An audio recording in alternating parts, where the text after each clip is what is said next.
अच्छा, ऐसा धोखा हमारे साथ किया, भोगोगे तुम। ये जो निकलता है ना भोगोगे, ये अकाट्य होता है। क्योंकि किसी का भी हृदय, मान लो किसी भी जीव जंतु को आप कष्ट दें और उसका हृदय आह भर जाए, तो वो आह वज्र की लेखा तुम्हें भोगना पड़ेगा। वो आह किसी की ना लेना जिंदगी। कोई ऐसा कहा, कोई आह भर करके कह दिया तुम समर्थ हो, हम तो कुछ कर नहीं सकते, वो अंदर से दुखी, फिर तुम्हारी सामर्थ्य काम नहीं करेगी, मिट्टी में मिला देगी। ऐसा नहीं कि आप जो कर रहे हैं कोई देख नहीं रहा, कोई हिसाब किताब नहीं, जो कर रहे हैं अवश्य में भोक्तव्यम। बहुत सावधान। जीव स्वयं नित्य निरंतर कर्मों के जाल को रच रहा है और अपने आप को बांध रहा है। आपको मुक्त होना है, बंधना नहीं है। जीव का जन्म कर्मों के अनुबंध से होता है, कर्मों के बंधन से होता है, और उसको अपना ऋण चुकाना होता है।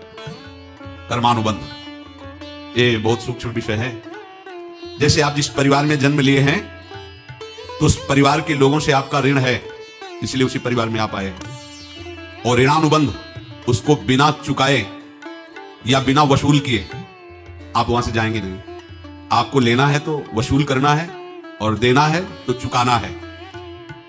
ये पूर्व के जन्मों से निश्चित किया गया है। जैसे किसी के यहां पुत्र हुआ, जन्म से ही पैसा खर्चा शुरू हुआ, बड़ा हुआ तो उद्दंडता के द्वारा मार पूरे परिवार को क्लेश पर क्लेश देता चला जा रहा है। ये तुम्हारे कर्म का फल है। या ऐसे शक्तिहीन बुद्धिहीन ऐसे पागल मुझे जीवन सेवा करो, तुमसे अपना हिसाब चुकाने के लिए वो आया है। अब परिवार के जो सदस्य जुड़े आगे, और पत्नी आते ही पूरी हृदय में आनंद, परिवार में आनंद, और जीवन भर वो आनंद ही सुख देने के लिए उसका जन्म हुआ। वो अपना ऋणानुबंध मुक्त, और आते ही भयंकर क्लेश खड़ा कर दिया, बीच में दीवार और झगड़ा वैसा, फिर अतरे दिन मारपीट शुरू, कलह अशांति, पूरा जीवन नर्क।